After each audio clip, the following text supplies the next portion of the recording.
Okay, today is glue up day. So today I'm going to show you the process, what I do, how this works, all that other wonderful fun stuff. The first thing I'm going to do is I'm actually going to go get my ratchet strap that I'm using for a clamp system and actually kind of get that laid out so that once these are glued together, I'm not fumbling around with that. I can just actually cinch that up and move that into the house for drying time. So I should say I have two different types of ratchet clamps. I have these, which have these metal ones that I got from, I think it was Lowe's a long time ago. Seemed to work. And then I just bought some from Harbor Freight, which I actually like better because I think the corners are better.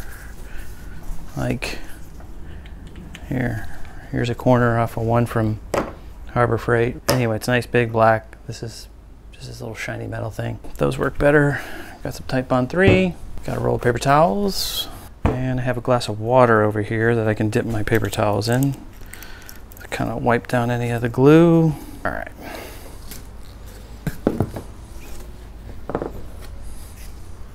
Put these corners on.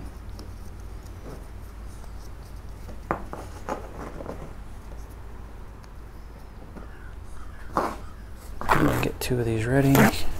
Dip them in some water. Set this up here, flip it over.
One door being glued up.